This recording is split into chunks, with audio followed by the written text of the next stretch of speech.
7 War. Yeah. Famous quote from him, I think, was, "I will fight no more forever." From where the sun now stands. Yes. You're good, Dale. Politics to travel history. Yeah. Well, I see he's got the web page for the Bush Foundation. Yes, printed out there too.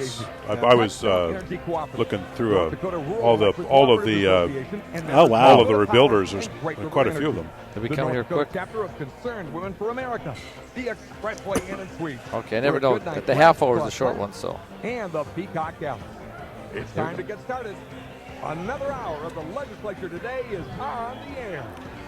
Hello, my name is Dale Wetzel. I'm the host of the Legislature Today radio program. We're coming to you from the Peacock Alley American Bar and Grill in downtown Bismarck, North Dakota, and it looks as if the bar and restaurant are pretty crowded tonight. It's a nice night outside, and the days are getting longer. It's lighter later in the evening. When I come to the show, it's light outside now, and that's really quite interesting. I'm here with my co-host Gary Ameneth, and we also have with us Scott Davis, who is the director of the North Dakota Indian Affairs Commission. We'll be speaking to him shortly, and also Jamie Pinkham, who is a vice president of Native Nations with the Bush Foundation, and we're going to be talking about a Bush Foundation program that it's called the Rebuilders Program, and we're going to be talking about how that is going to benefit North Dakota's Indian nations.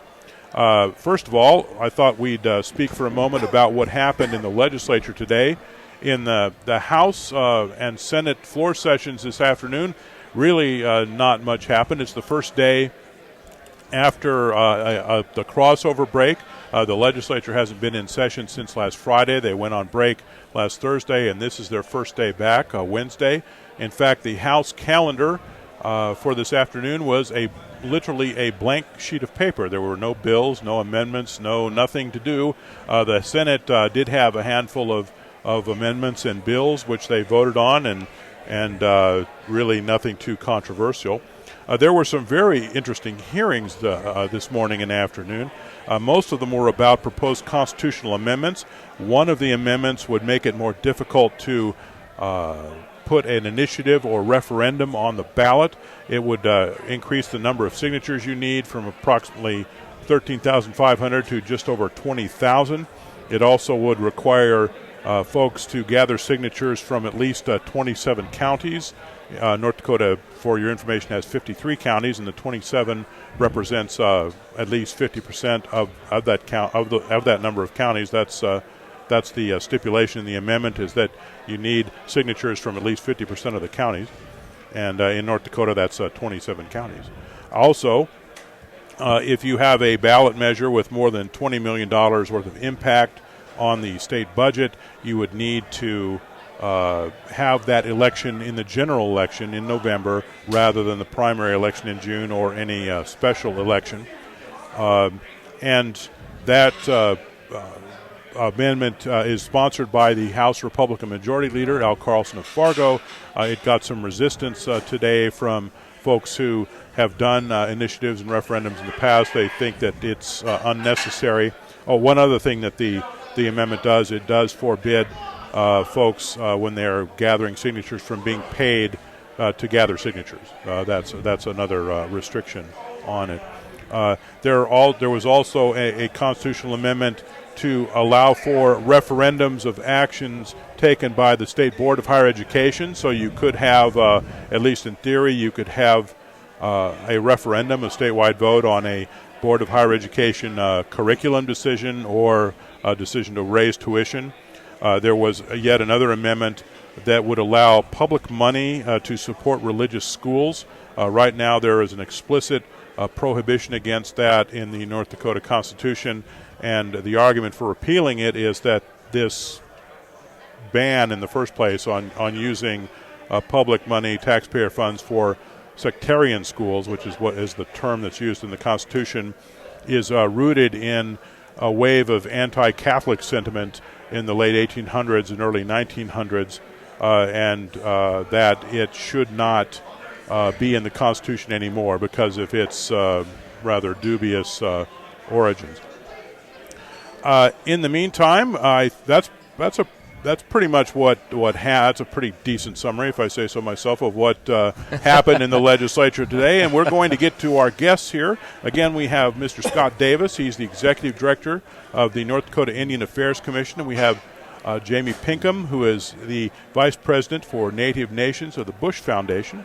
First of all, welcome, both of you gentlemen. Thank you. And Mr. Davis, please tell us what your job is. What is it that you do as Director of the Indian Affairs Commission? Oh, thank you, Dale and Gary, for the invite. And I also want to set out some kudos to University of Mary, too, for this hour sponsorship. I have to mention that I'm a proud alumni of the University of Mary. You're mentioning the bills here that you're talking about too. So, but yeah, I'm a proud member of the alumni of the University of Mary. My bachelor's and my master's degree in that program, and my wife as well. So I'm very honored that they gave me a little time here to talk about what I yes, do you took today. the words out of my mouth. This hour is sponsored by the University of Mary, That's right. and you're doing what I should have done, Mr. Davis, at the onset. But this hour is sponsored by the University of Mary. We're grateful for that. And Mr. Davis does have a distinguished background with the university. Please continue, thank you. sir. Thanks again, Dale. Yeah, I was appointed by then Governor Hoeven almost 4 years ago. It'll be 4 years in April. To serve him and the executive branch of government, to be their liaison, if you will, as executive director or commissioner, whatever you want to call me, to serve him and be the link between him and the tribes on various issues from transportation, roads, education, law enforcement, health systems, on and on and on. And so we've been hard at it for 4 years. Obviously, going into the halfway there with the legislative process here. We've got a number of bills on the table, the tribal bills, either directly or indirectly related to the tribes. And there's roughly about 25 to 30 that are still kind of on the table, so to speak. So really it's my job to encourage the tribes to get there. That's why Mr. Pinkham here will talk a little bit about what we did today and the work that I do, but the importance of the work that my office does too, and getting the tribes involved in the state process.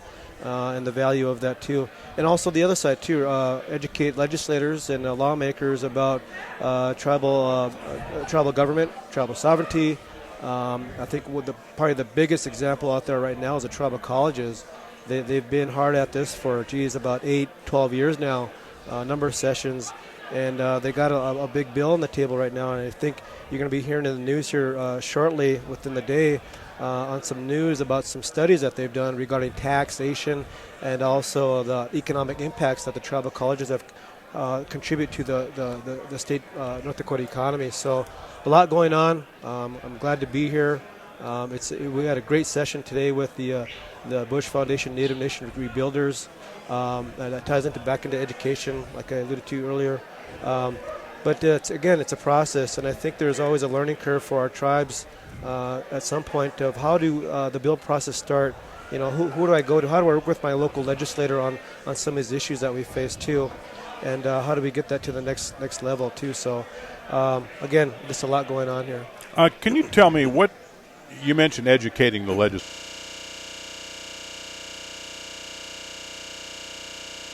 Do you need? That's a great question, Dale. A good example, a fresh example of that, it was this morning with the Senate Bill 2047. Trying to get my numbers right again. Basically, to revisit the interim committee on tribal state relations. It's a bipartisan committee that meets throughout the biennium that we've done the past, the 4 years I've been here, and we go out to the tribes. They come to Bismarck. And we talk about, the issues, the housing, infrastructure, education, taxation, gaming, and so forth. So I see that learning curve, an interesting learning curve with the tribes as the leaders and also the legislators talking about, tribal issues, obviously. But the interaction between the questions and the dialogue that exists between both governments is really interesting. And some legislators really understand tribes, and you're going to hear from one at 8:30. Jim Casper has been a big advocate for tribes, and also you got tribal leadership that has been there, done that with their relationships with legislators too. So, but you got the evolving elections every 2 to 4 years, depending on where you're at.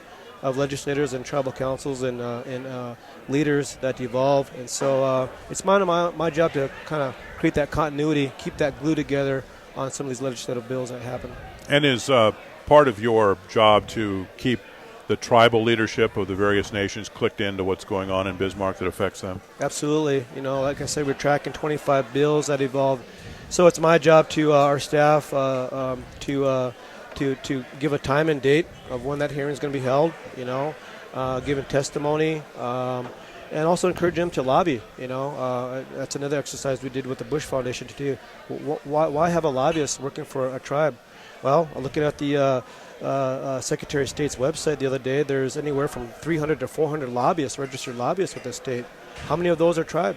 How many of those are tribal people are lobbying for on behalf of the tribe? So that's too many. Not too many. So we need to get that, or the tribes need to get that up to par, in my opinion. Tell us about this workshop that you had today, the Native Nations Rebuilders Workshop. Please talk about what the purpose of that was and what the whole purpose of the Rebuilders program is. Good.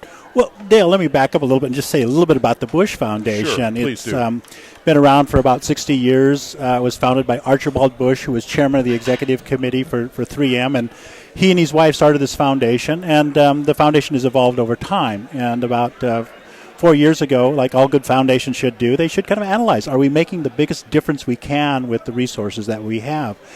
And so the foundation went through a strategic planning process, and the focus is on North Dakota, South Dakota, and Minnesota, and the 23 tribes that share the same geography.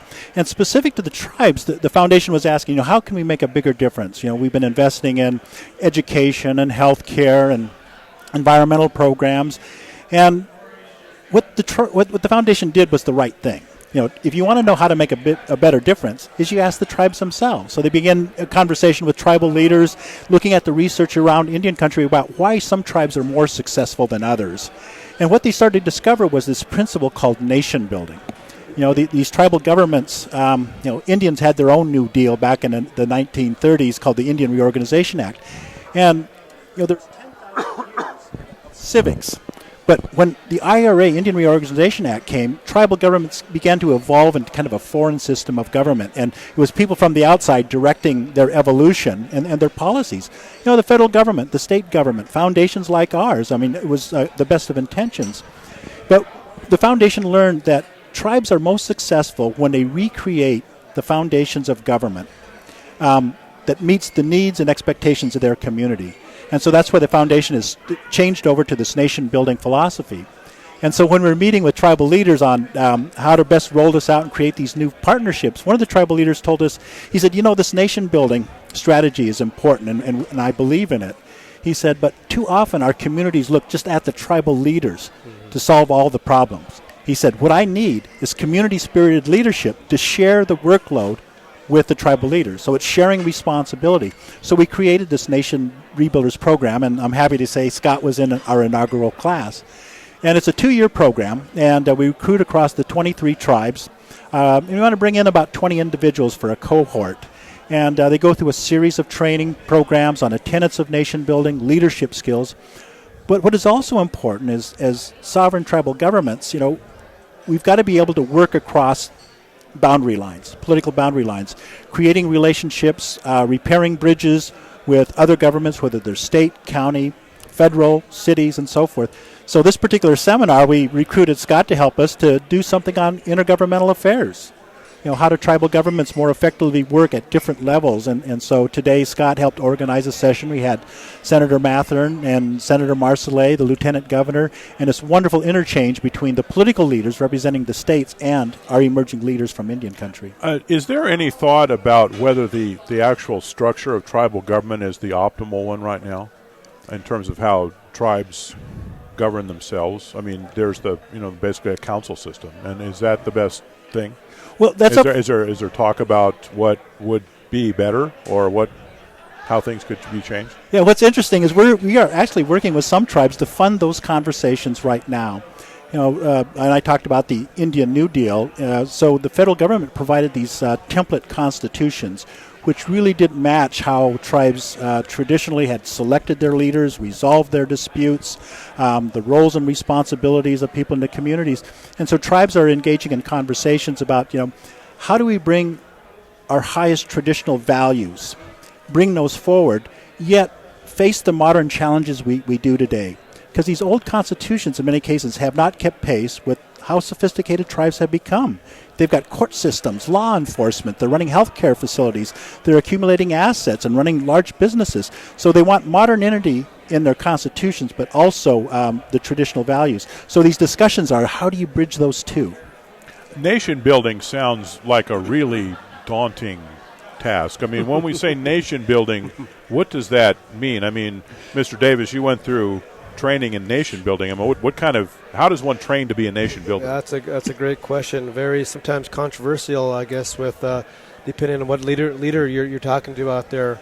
How dare you try and come in here and rebuild my tribe?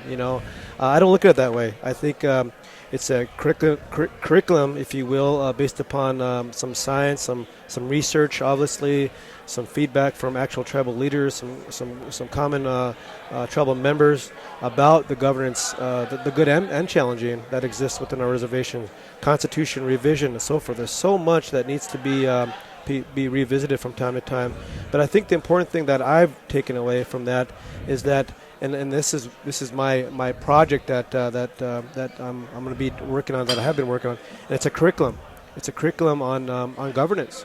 I mean, for the common maybe a politician out there, there's places out there, Harvard, Princeton, that a lot of our bigger mainstream leaders go to become a politician. Yale, Harvard, whatever, Princeton. We don't have those places. We don't really have a place where a person goes to learn about governance. I use the analogy of the INMED program up at UND, Indians into Medicine. Indians who go there to become doctors, to become physicians and so forth. What I'm trying to create is Indians into Governance program. And so when I took this job, I'll use myself as an example. When I was appointed by Governor Hoban, there was obviously some strengths I knew about and some weaknesses I had. So I'm thinking to myself, where am I going to learn about, say, the Indian Child Welfare Act? That someday, some point in my time, in my work, I'm going to be questioned on the floor about ICWA, and I better be ready to answer those questions and give a direction on that type of strong law. So what I'm saying is that we need to develop a curriculum of that, so we can utilize, say, at our local community college. If I want to, say, aspire to run for tribal council, tribal leadership, or work in my tribal government, now I can go to my local tribal college and learn about taxation on Indian country, learn about gaming, learn about land in a trust, learn about the BIA system, learn about our state constitution. We need that type of foundation instilled within our tribal colleges, so common tribal citizens have a place to learn about those type of important issues. So in the long run, it leads to better governance, better decisions for our tribal councils. Are these types of trainings available to folks who are not Indians? Absolutely, absolutely. Because the subject you mentioned sound really it sound like things that people should know just generally. Oh, absolutely, and that's my spiel today was the opportunity of educating those non-natives out there about our governance systems. Some of us kind of butt heads a little bit about, geez, they should know about us as tribes. I'm thinking, wait a minute, they don't know. So use that opportunity to educate a person about our tribal systems, our tribal governance systems, and so forth. So it's ongoing work. The Bush Foundation has done a tremendous job. It's a 10-year project, Jamie. They're into their 4th cohort now. Obviously, being the first cohort, we've really raised the bar up there. So all right, they have. But yeah, it was a good session today. Really interesting session. They really picked my brain a lot. Lieutenant Governor said some fantastic words about the open door that the governor and lieutenant governor have up at the office, and how do we work together. That's always been my challenge with some tribal leadership. I know the issues. I grew up that way. Housing, jobs, economics, workforce development, all those ills and some of the social ills. But what is the plan for that? How do we come up with a plan for that, a collective plan? How do we work together to once and for all get a grasp on those issues too? you're going to look at some of the headlines tomorrow about the unemployment rate here in North Dakota. A great thing, 2.7, 2.6% depending. Tribes still about 55, 60%. Okay, we all know that. What's the common plan for that? How do we work together? How do we address that? And that's where my office it comes into play. So it's a good time. It's an interesting time. As we all know, we are at such an interesting time with our state. But I always say this too: where are our tribes going to be at in the next 3 to 5 years? Are we going to play catch up with the state, to be in unison with the state with economic development, jobs, and all those other things that are doing well for our state? And so, again, I have a stake in that. I want our tribes to do that. Obviously, our tribal colleges are doing a tremendous job of doing that in workforce development and everything else. So it's ongoing, and it's challenging at times. But I wouldn't trade it for the world. What is the relative condition of each of the tribes in North Dakota in terms of, we're talking about nation building. Are there some tribes where there needs to be more nation building done than others? Well, that's a good thing about the program, I think, is that it's open. You have to apply, and I'll let Jamie talk more about that. But for me, I thought, wow, what a cool opportunity. What a great opportunity. I'm going to apply and see if I get accepted. So that's kind of how I got involved. Yeah.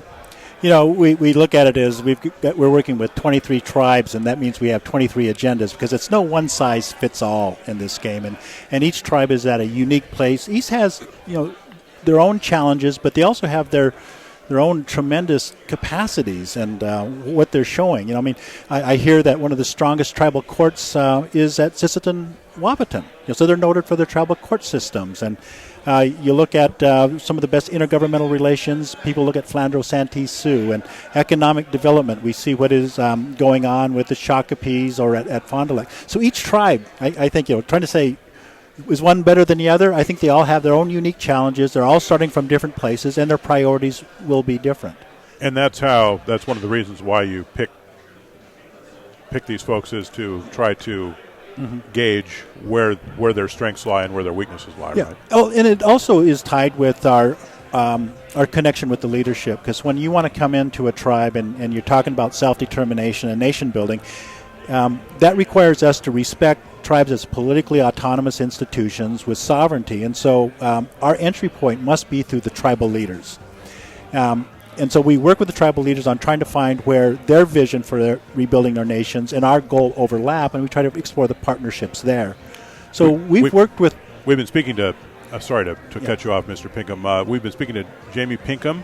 He's a vice president for Native Nations with the Bush Foundation in St. Paul, Minnesota. Also, we have with us today Scott Davis, who is the director of the North Dakota Indian Affairs Commission. We'll be speaking to these two gentlemen again after our break, and we'll be joined by Representative Jim Casper, a Republican from Fargo. Thank you.